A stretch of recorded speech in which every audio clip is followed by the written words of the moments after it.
Welcome to True Crime Stories for English Learners, where real-life mysteries meet clear and simple English. The Billion-Dollar Lie, Elizabeth Holmes and Theranos. She walked onto the stage wearing her signature black turtleneck, looking like a young Steve Jobs. The audience watched in silence as Elizabeth Holmes, just 30 years old, prepared to reveal technology that would change the world. Her voice was unusually deep for a woman her age.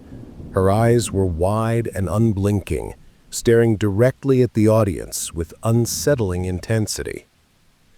Chemistry is performed so that a chemical reaction occurs and generates a signal from the chemical interaction with the sample, which is translated into a result which is then reviewed by certified laboratory personnel, she said, speaking in careful, measured tones about her company's revolutionary blood testing technology. The audience applauded. Investors were excited. The media called her a genius, the next Steve Jobs, a visionary who would transform healthcare. Her company, Theranos, was valued at $9 billion. Elizabeth Holmes herself was worth $4.5 billion on paper, making her the youngest self-made female billionaire in America. There was just one problem. None of it was true. The technology didn't work. The tests were unreliable, and Elizabeth Holmes knew it. This is the story of the biggest fraud in Silicon Valley history, and the woman who fooled some of the smartest, richest, and most powerful people in America. The Stanford Dropout. Elizabeth Ann Holmes was born in Washington, D.C. in 1984 to a wealthy family. Her father worked for government agencies, including USAID, and her mother worked as a congressional committee staffer. From an early age, Elizabeth was ambitious and driven. She told people she wanted to be a billionaire. She wanted to change the world. She wanted to be remembered. As a child, Elizabeth filled notebooks with patents and inventions. She was interested in science and technology. But more than that, she was interested in success, in achievement, in becoming someone important. Her relatives remember her as intense and focused, always working towards some goal, always trying to prove herself. In 2002, Elizabeth enrolled at Stanford University to study chemical engineering. She was 18 years old and ready to make her mark. During her first year, she applied for a summer position in a laboratory at the Genome Institute of Singapore. When she was accepted, her parents helped her find housing and supported her going to Singapore alone. It was during this experience that Elizabeth claimed to have the idea that would become Theranos. She watched people getting blood drawn in the hospital, seeing how painful it was, how much blood was needed for testing, how long results took to come back. She thought, what if we could do blood tests with just a tiny amount of blood from a finger prick? What if results could come back in hours instead of days? What if testing could be so cheap and easy that everyone could monitor their health regularly? These were good questions. The problem was that Elizabeth didn't have the skills or knowledge to answer them. She was a 19-year-old undergraduate student with 1 year of college education. She knew almost nothing about medical devices, laboratory testing, or healthcare regulation. But she did have something else: supreme confidence and the ability to make people believe in her vision. In 2003, Elizabeth dropped out of Stanford. She was only 19 years old. She took the money her parents had saved for her tuition and used it to start a company. She called it Real-Time Cures, which she later changed to Theranos, a combination of therapy and diagnosis. She began raising money from investors, pitching her revolutionary idea for blood testing technology. Her pitch was compelling. She spoke about her fear of needles, about watching her uncle die of cancer, about wanting to democratize healthcare and give people easy access to health information. She painted a picture of a future where blood tests were simple, fast, and affordable. She promised technology that could run hundreds of tests on a single drop of blood from a finger prick. Investors loved it.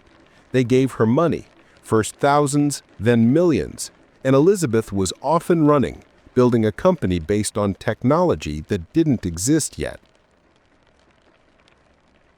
Building the illusion. In the early years, Theranos operated in secrecy. Elizabeth insisted on extreme confidentiality. Employees had to sign strict non-disclosure agreements. Different teams worked in separate areas and weren't allowed to talk to each other about what they were doing. Elizabeth said this was to protect trade secrets from competitors. In reality, it was to hide the fact that the technology wasn't working. The concept behind Theranos seemed simple enough. Take a tiny blood sample from a finger prick, run it through a small device, and get results for hundreds of different tests. But making this actually work was incredibly difficult, perhaps impossible. Blood testing is complicated.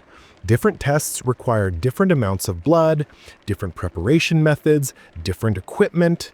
The idea that one small device could do everything was revolutionary and extremely unlikely. Scientists and engineers at Theranos struggled to make the technology work. The devices they built were unreliable, test results were inconsistent, sometimes the machines simply didn't work at all. Engineers raised concerns, saying the technology needed more development, more testing, more time. Elizabeth didn't want to hear it. She had promised investors that Theranos would launch soon. She had told partners that the technology was ready. She couldn't admit now that it wasn't working. So she lied. When demonstrations were scheduled for investors or potential partners, Theranos employees would secretly use conventional blood testing machines made by other companies. They would pretend the results came from Theranos devices when they actually came from traditional equipment. Elizabeth approved these deceptions. She told employees it was necessary, that they just needed more time to perfect the technology, that a little dishonesty now was acceptable for the greater good later. She also worked hard on her personal image. Elizabeth deliberately changed the way she presented herself. She started wearing black turtlenecks every day, copying Steve Jobs.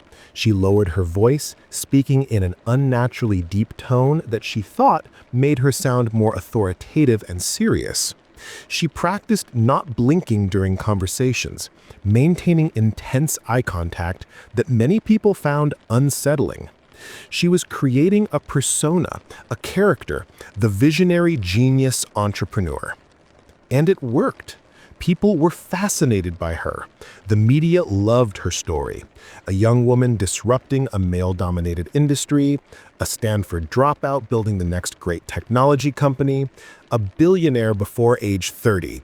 Magazines put her on their covers. She was invited to speak at conferences and events.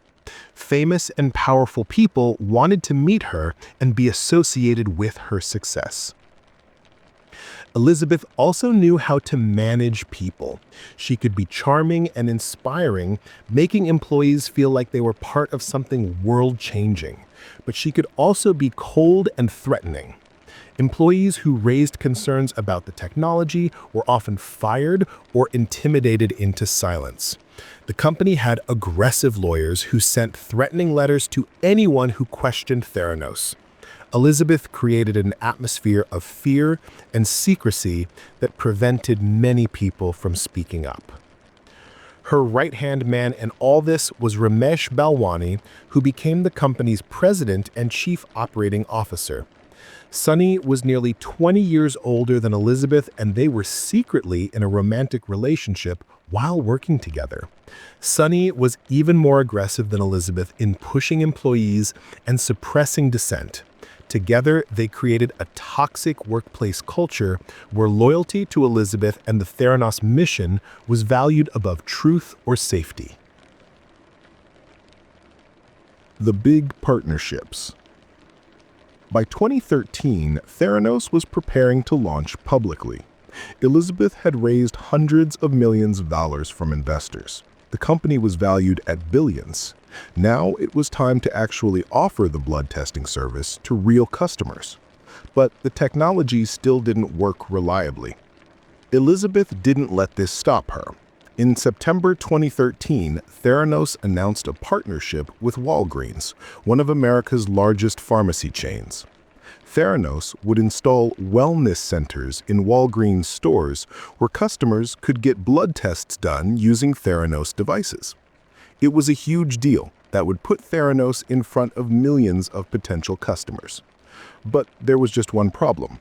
The Theranos devices couldn't actually run most of the tests they claimed to offer. So Theranos did something shocking. They secretly used traditional blood testing machines from companies like Siemens, diluted the small blood samples from finger pricks, and ran the tests on conventional equipment. They then reported results to patients as if they had come from Theranos technology. This was dangerous. Diluting blood samples and running them on machines not designed for such small volumes could produce inaccurate results, and inaccurate medical test results could lead to wrong diagnoses, unnecessary treatments, or missed diseases. People's health and lives were at risk because of Theranos' lies. But Elizabeth pushed forward. In 2014, she also secured a partnership with Safeway, another major retailer. Safeway spent $350 million renovating stores to accommodate Theranos wellness centers. The CEO of Safeway, Steve Bird, believed completely in Elizabeth and her vision. He invested the company's money based on demonstrations that were actually faked, using conventional equipment disguised as Theranos technology. During this time, Elizabeth was becoming more famous. She appeared on magazine covers for Fortune, Forbes, and Inc. She was called one of the most influential people in the world. President Barack Obama appointed her as a presidential ambassador for global entrepreneurship. She spoke at conferences alongside world leaders and famous CEOs. Her net worth, based on her Theranos shares, reached $4.5 billion. She had an impressive board of directors that included George Shultz, a former U.S. Secretary of State, Henry Kissinger, another former Secretary of State, James Mattis, a retired Marine Corps general who would later become Secretary of Defense, and other distinguished political and military figures. Notice something? These were not scientists or medical experts. They were famous people who added credibility to Theranos but couldn't evaluate whether the technology actually worked. Elizabeth surrounded herself with powerful people who would defend her and intimidate anyone who questioned her. When problems arose, she would call on these influential board members or expensive lawyers to threaten critics and protect the company's reputation. The cracks began to show. Not everyone was fooled. Some scientists and medical professionals were skeptical from the beginning. The claims Theranos made seemed too good to be true. Experts in blood testing knew how difficult and complex it was. The idea that a small device could do hundreds of tests on a drop of blood seemed impossible to many people who actually understood the science. Dr. Phyllis Gardner, a professor at Stanford Medical School, was one of the first to question Elizabeth's claims. When Elizabeth was still a student, she had met with Dr. Gardner to discuss her idea. Dr. Gardner told her it wouldn't work, that the concept had fundamental scientific problems. Elizabeth ignored this advice. Years later, as Theranos grew more successful, Dr. Gardner remained convinced it was fraudulent. She tried to warn people, but was largely ignored. Elizabeth was a billionaire with powerful friends. Who would believe a skeptical professor? Inside Theranos, many employees knew the truth. They saw that the devices didn't work. They saw results being manipulated. They saw conventional machines being used instead of Theranos technology. But speaking up was dangerous. Several employees tried to raise concerns and were fired. Others were threatened with lawsuits. The company's lawyers sent intimidating letters warning of legal action if employees violated their non-disclosure agreements. One young employee named Tyler Schultz became particularly troubled by what he saw. Tyler was the grandson of George Schultz, the former Secretary of State who served on Theranos's board. Tyler worked in the laboratory and saw firsthand that test results were unreliable and that the company was being dishonest about its capabilities. He tried to tell his grandfather, but George Schultz refused to believe that Elizabeth could be dishonest. The old man trusted Elizabeth more than his own grandson. Tyler Schultz eventually became a whistleblower, secretly providing information to regulators and journalists. Theranos responded by having him followed by private investigators and threatening him with massive lawsuits. His family spent over $400,000 on legal fees defending him. His relationship with his grandfather was destroyed. George Schultz chose Elizabeth over his own grandson, believing her lies over Tyler's truth. It was only years later, after the fraud was fully exposed, that George Schultz finally admitted he had been wrong. Another whistleblower was Erica Chung, who also worked in Theranos's laboratory. She was disturbed by the quality control problems she witnessed. Test results were wildly inconsistent. The proficiency testing that laboratories must pass was failing. Erica and Tyler both reported their concerns to regulatory agencies, helping to trigger investigations. But the person who would ultimately bring down Elizabeth Holmes was a journalist named John Carreyrou. The Wall Street Journal investigation. John Carreyrou was an investigative reporter for the Wall Street Journal. In early 2015, he received a tip that something was wrong at Theranos. He began investigating, talking to former employees, reviewing documents, and digging into the company's claims. What he discovered shocked him. The Theranos technology didn't work as advertised. Most tests weren't even run on Theranos devices. Results were often inaccurate. Patients were receiving incorrect medical information, and Elizabeth Holmes had been lying about all of it. Carreyrou prepared to publish his findings. When Theranos learned about the investigation, they went into attack mode.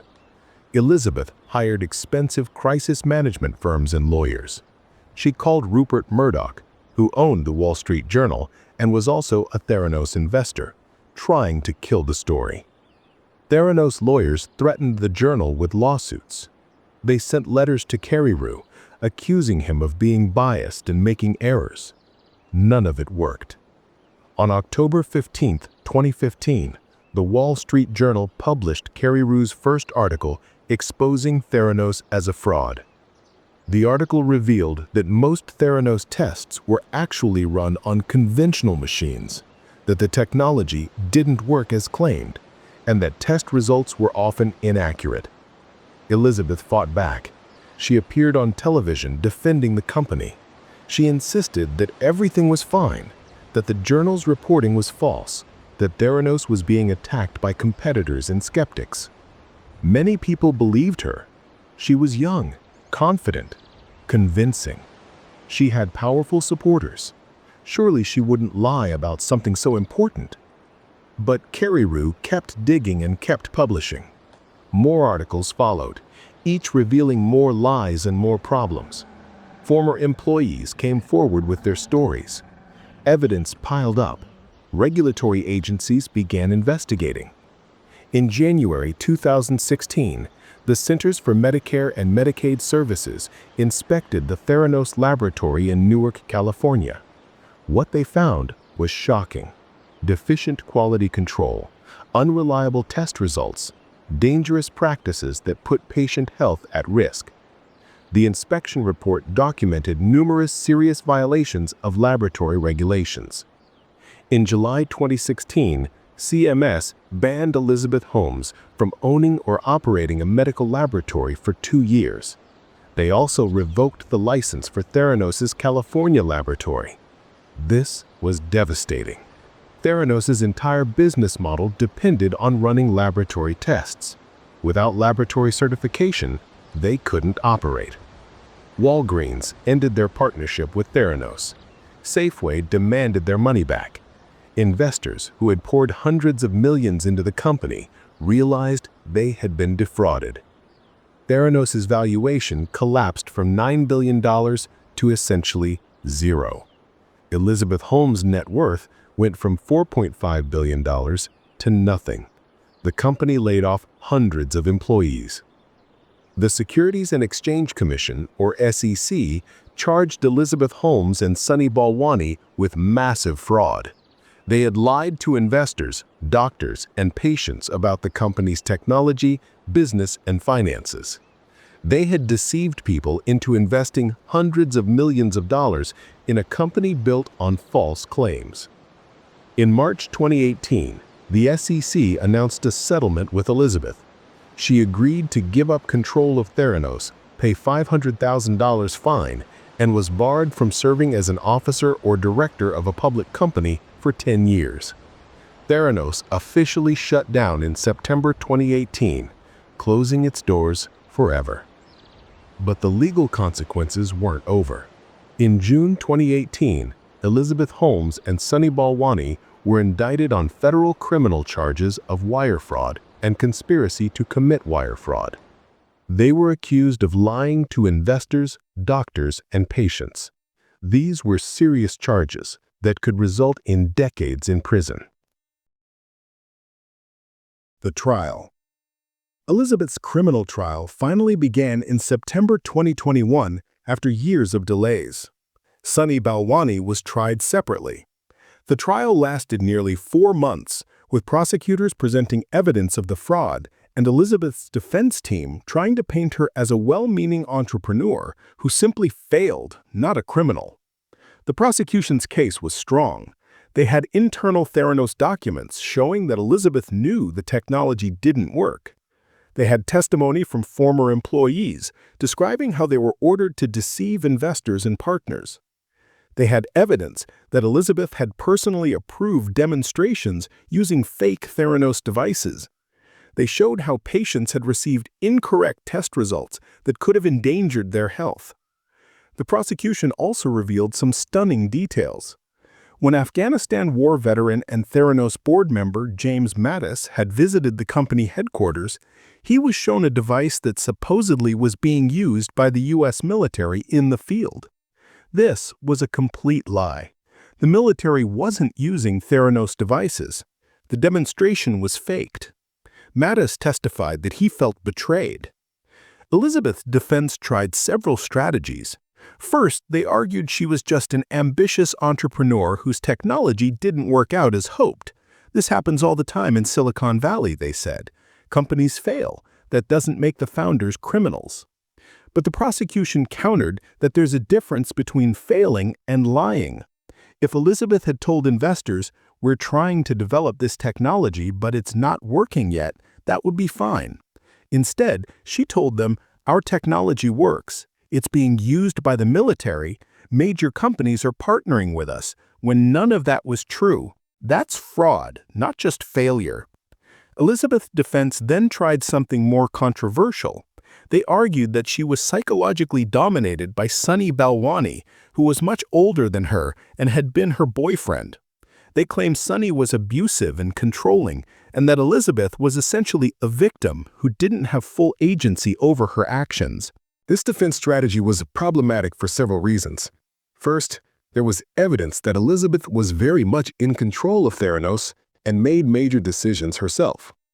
Second, it seemed to contradict the image Elizabeth had spent years cultivating, that of a strong, visionary leader. Now she was claiming she was a victim who couldn't stand up to her boyfriend. Third, even if Sunny was controlling in their personal relationship, that doesn't excuse committing fraud. The jury deliberated for 7 days. On January 3, 2022, they returned their verdict.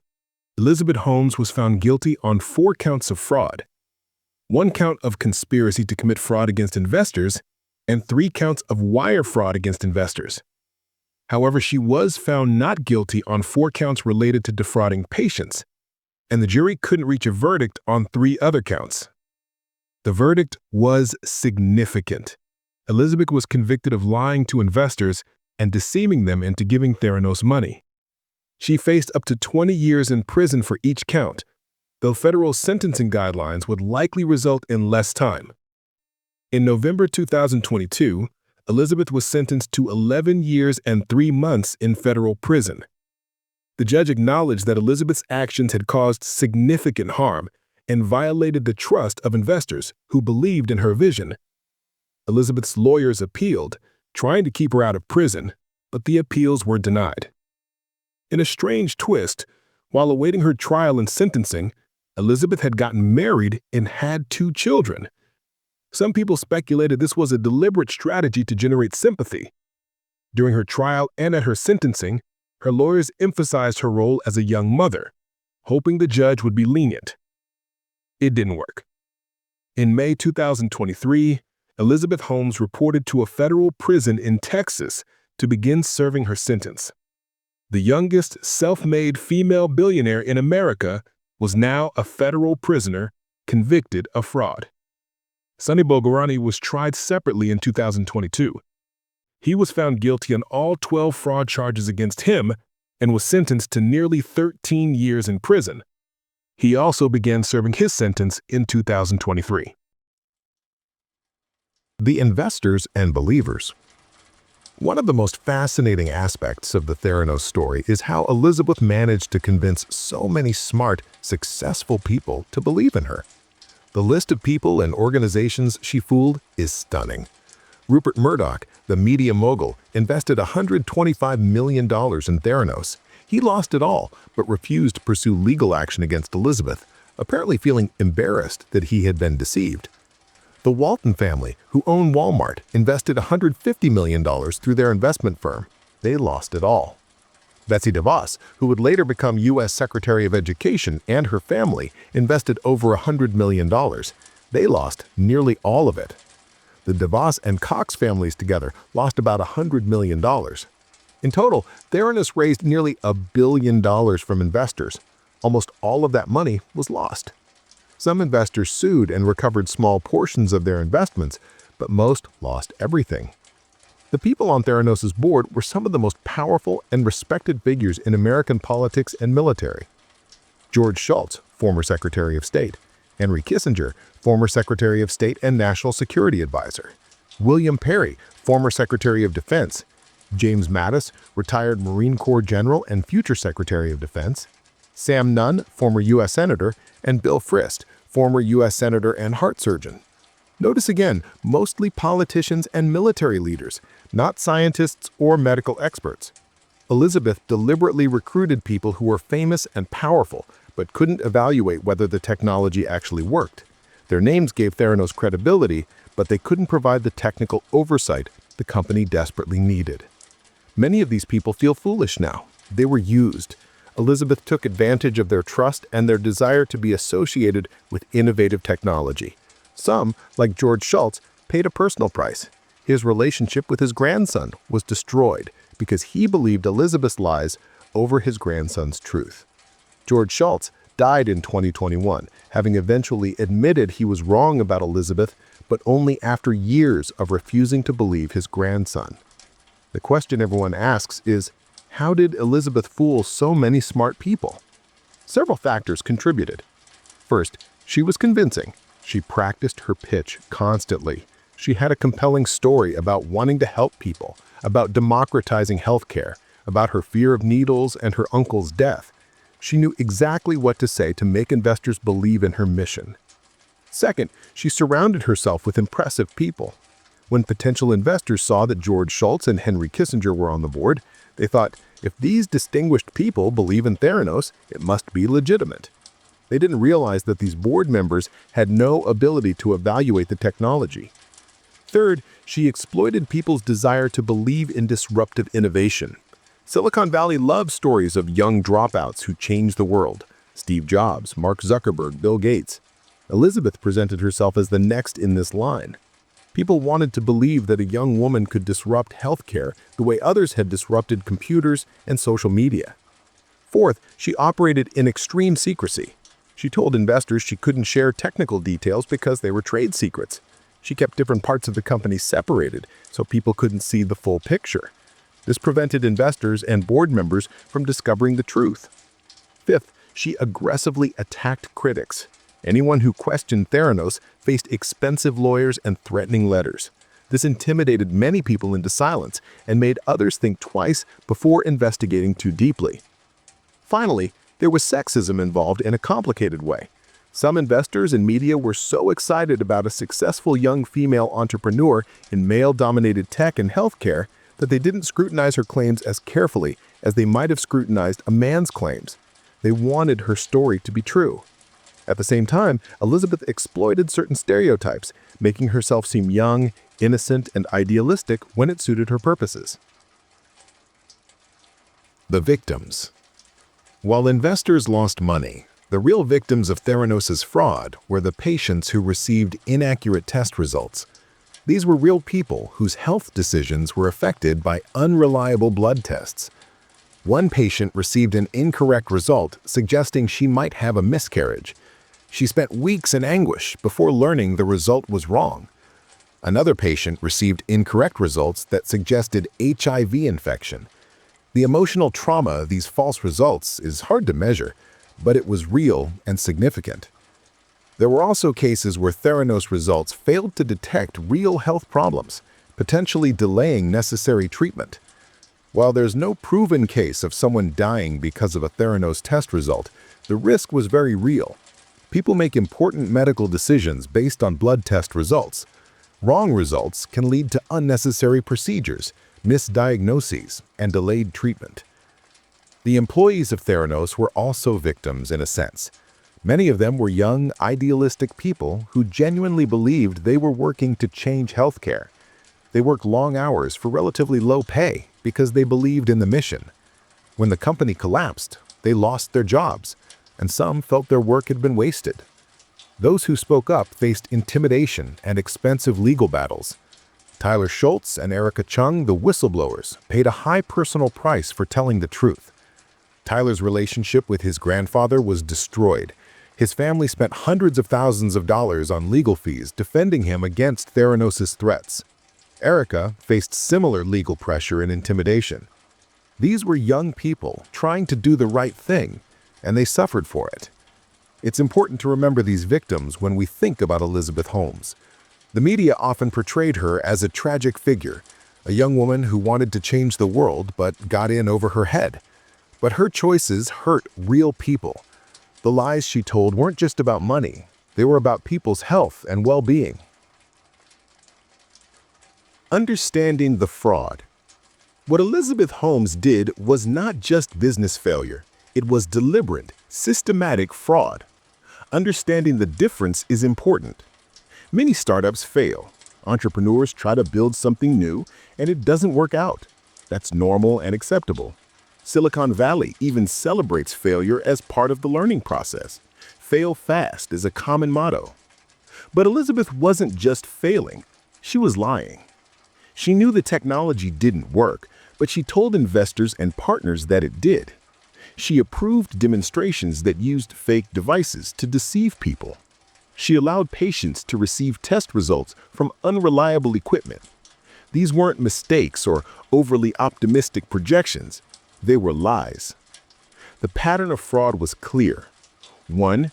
She lied to investors about the technology's capabilities, showing them fake demonstrations.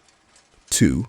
She lied about partnerships, claiming major companies and the military were using Theranos devices when they weren't. 3. She lied about the company's finances and revenue. 4. She lied to business partners like Walgreens and Safeway, deceiving them into major deals based on false claims. 5. She misled patients who received unreliable test results. At every level, Elizabeth chose deception over truth, and when people tried to reveal the truth, she used threats and intimidation to silence them.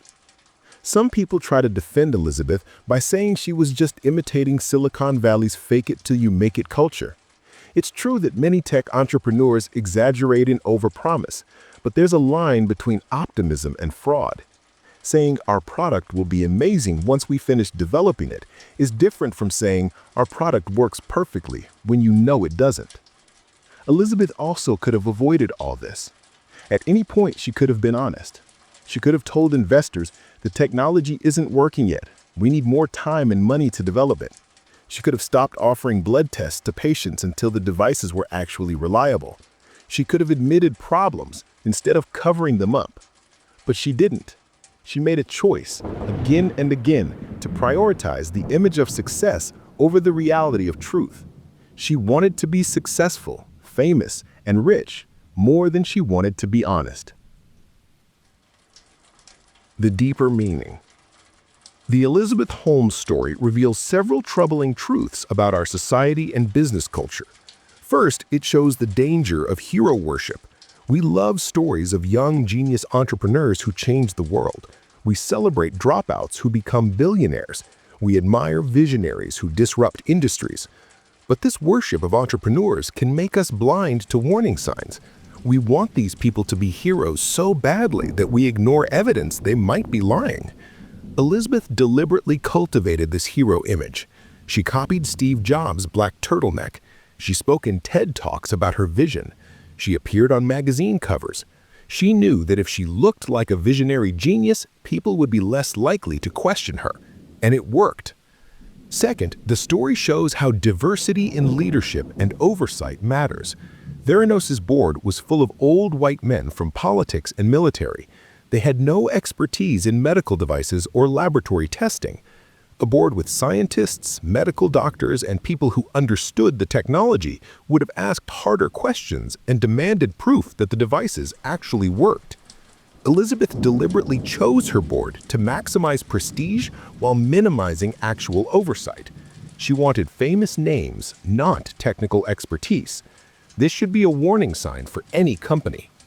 Third, the story reveals problems with how we fund and evaluate startups, especially in healthcare. Venture capitalists who invest in social media apps or video games are taking financial risks. But if those products fail, no one gets hurt. But when investors fund medical devices or healthcare companies without proper due diligence, patients can be harmed. The regulatory process for medical devices exists for good reasons. You can't just sell a medical device without proving it's safe and effective. Elizabeth tried to operate outside this system, claiming she needed to move fast and couldn't be slowed down by regulations.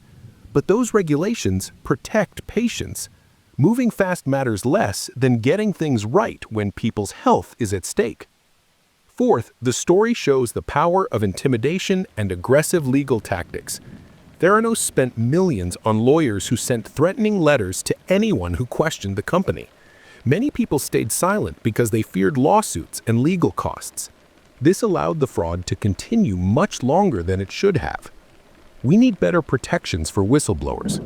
Tyler Schultz and Erica Chung were heroes who tried to stop a fraud that was harming people, but they were attacked and threatened for doing the right thing. A system that punishes people for telling the truth is broken. Finally, the story raises questions about accountability for wealthy and powerful people. Elizabeth Holmes committed massive fraud, endangering patients and stealing hundreds of millions of dollars. She got 11 years in prison, which is significant, but many white-collar criminals receive much lighter sentences or avoid prison entirely. Compare this to people who commit petty theft or drug offenses and receive much longer sentences.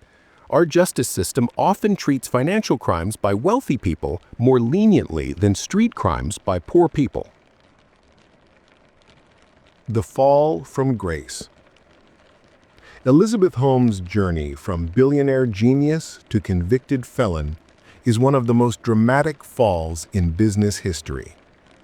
In just a few years, she went from appearing on magazine covers to wearing a prison uniform. The media's role in both her rise and fall is worth examining.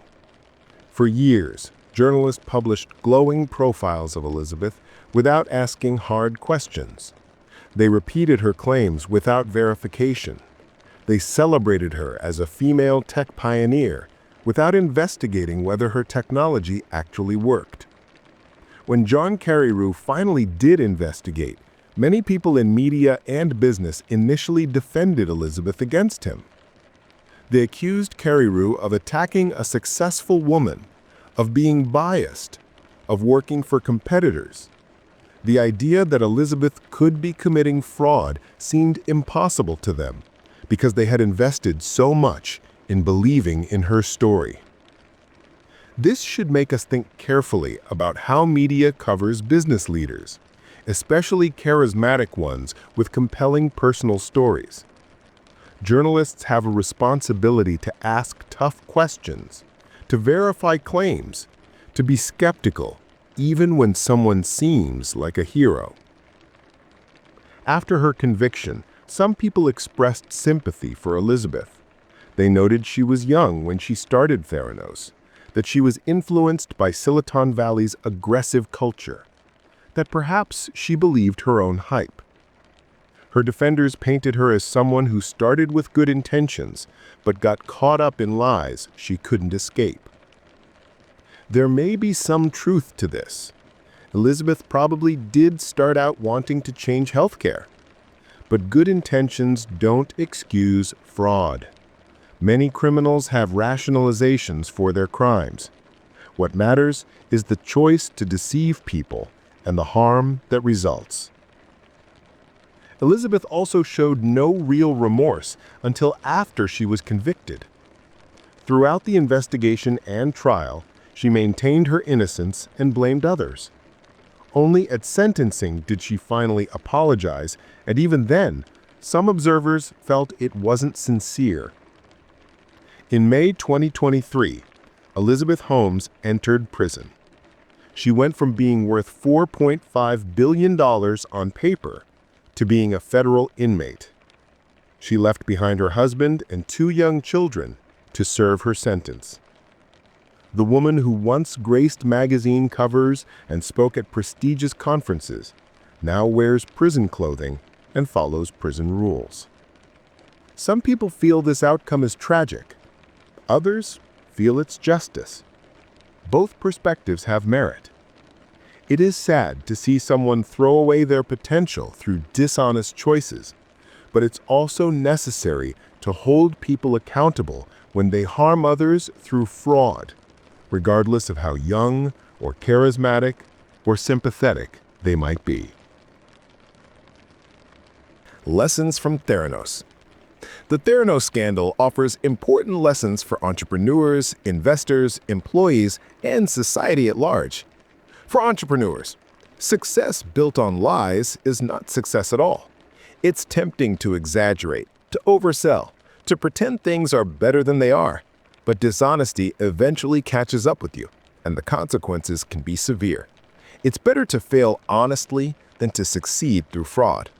Real innovation requires patience, honesty, and the courage to admit when things aren't working. For investors, due diligence matters. Don't invest based on charisma or compelling stories alone.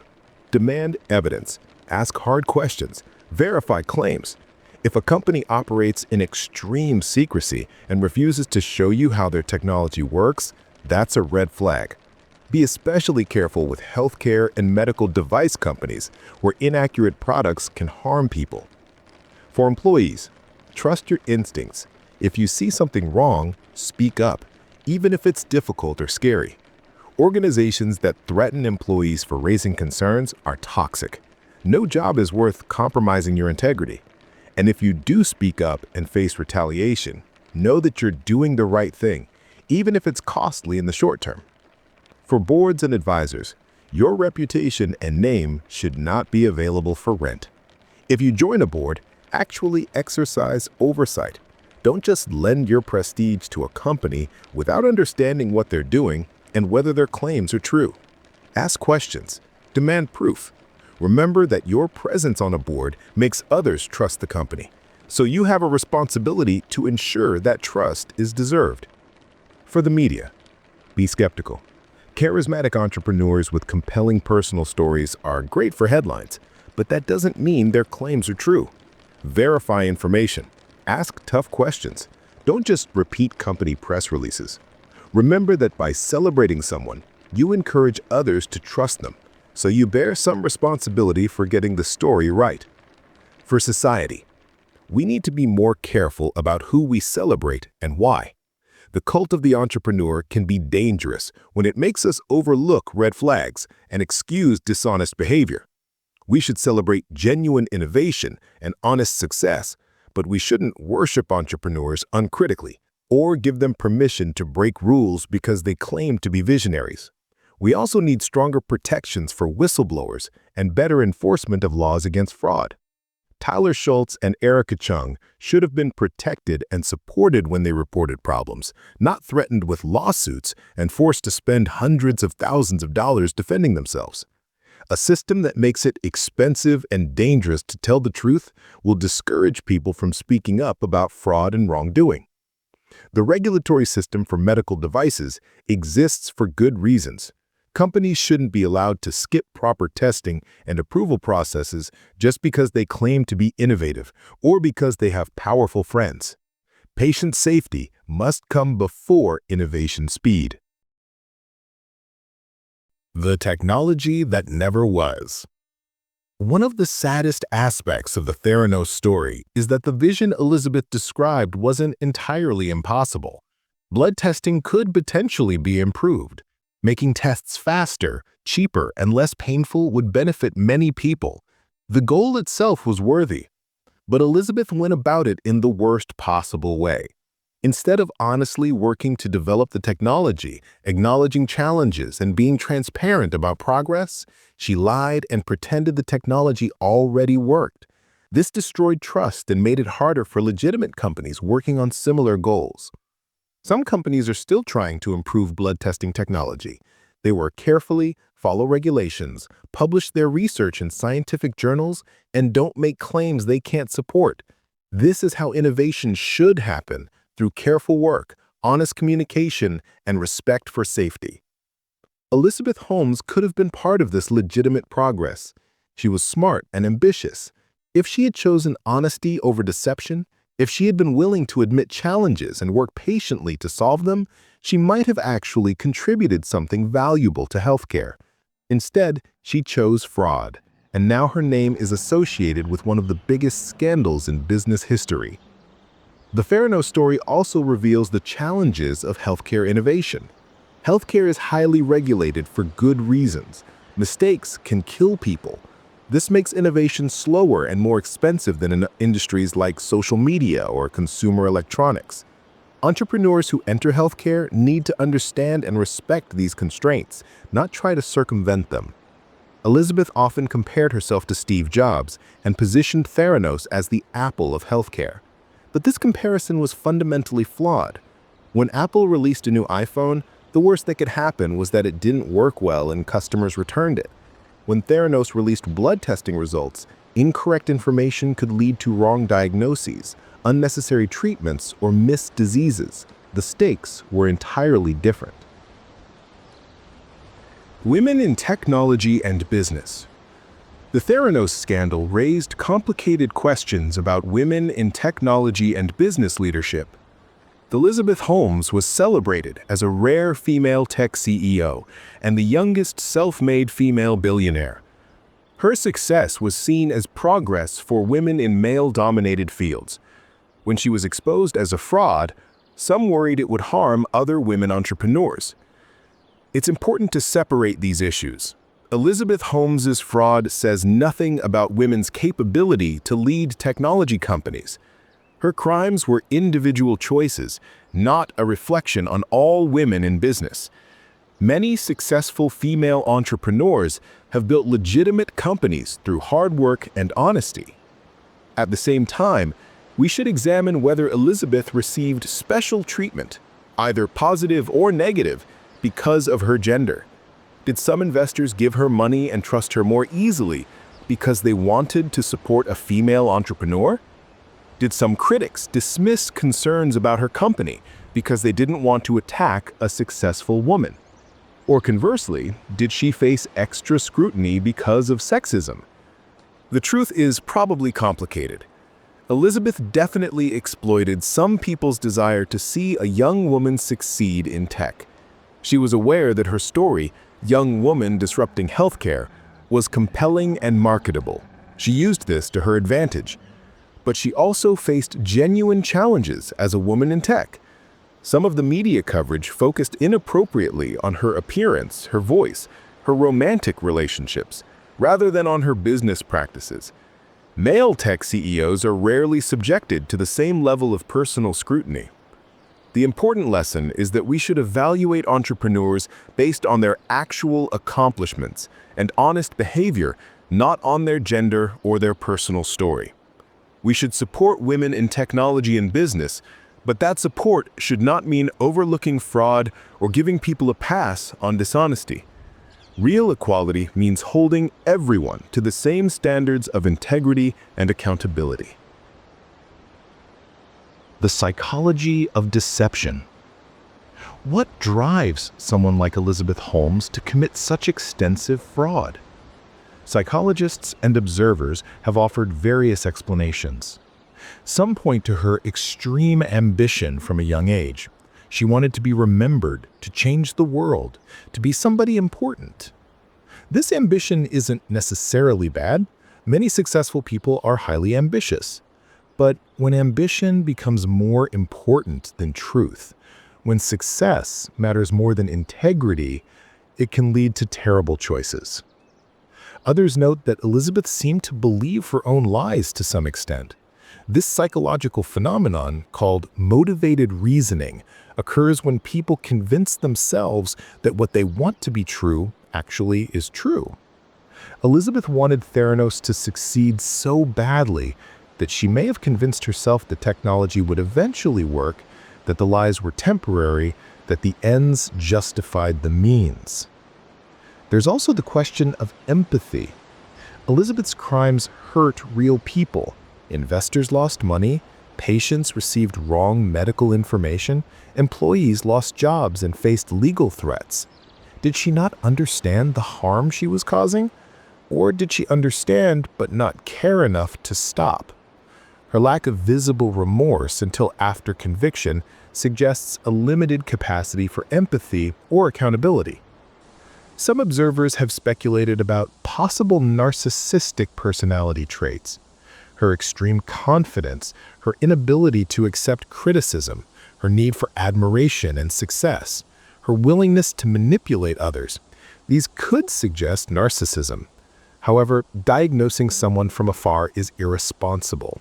What we can say is that her behavior showed a troubling pattern of prioritizing her own success over others' well-being. The relationship with Sunny Balwani also raises questions. Elizabeth's defense claimed he was abusive and controlling. Even if this is true, it doesn't fully explain her behavior. She made important decisions herself. She approved demonstrations she knew were fake. She lied to investors and journalists in situations where Sunny wasn't present or directing her. It's possible that both things are true. Sunny may have been a negative influence, and Elizabeth made her own choices to commit fraud. People are complex, and criminal behavior often has multiple contributing factors. Ultimately, trying to understand Elizabeth's psychology doesn't excuse her crimes. Many people face pressure, have ambitious goals, or struggle in relationships without committing fraud. Elizabeth made choices, and those choices harmed people. Understanding why doesn't change what she did or the need for accountability. The aftermath and legacy. Today, Theranos is gone. The company shut down in 2018, leaving behind nothing but legal cases and cautionary tales. Elizabeth Holmes is in prison. Sunny Balwani is in prison. The investors lost nearly $1 billion. The patients who received inaccurate tests will never get that time and anxiety back.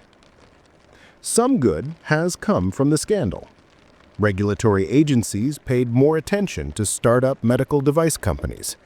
Investors became more careful about healthcare technology claims. The media became more skeptical of charismatic entrepreneurs with revolutionary promises. Whistleblower protections were strengthened in some jurisdictions. John Carreyrou, the journalist who exposed Theranos, wrote a book called Bad Blood that became a bestseller.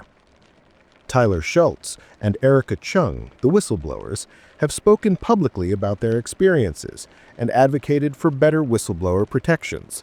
They're now seen as heroes who stood up to fraud despite personal cost.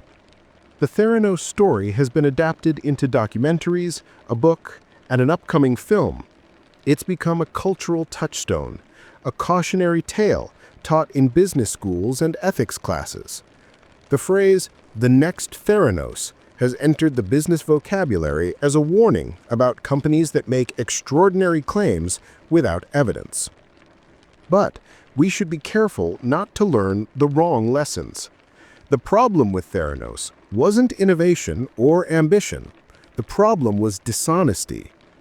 We shouldn't become so cynical that we distrust all entrepreneurs or all new healthcare technology. We should be skeptical and demand evidence, but we should also support legitimate innovation that's conducted honestly and safely. The people who suffered most from Theranos' fraud deserve to be remembered. The investors who lost money, yes, but more importantly, the patients who received incorrect test results and experienced unnecessary anxiety or potentially delayed treatment. The employees who believed in the mission and worked hard for a company that turned out to be built on lies. The whistleblowers who paid a high price for telling the truth. George Shultz's story is particularly poignant. He was a distinguished public servant who had served his country with honor for decades. In his final years, he allowed himself to be used by Elizabeth Holmes. He defended her against his own grandson who was trying to tell him the truth. He damaged his family relationships and his reputation. He eventually admitted his mistake, but only after enormous damage had been done. He died in 2021, and one hopes he found peace with his grandson before the end. The Theranos saga reminds us that fraud can happen anywhere, perpetrated by anyone, believed by anyone. Intelligence, experience, and success don't make people immune to being deceived. Elizabeth fooled some of the smartest, most accomplished people in America. This should humble us and make us more careful about who we trust and why. Final reflections.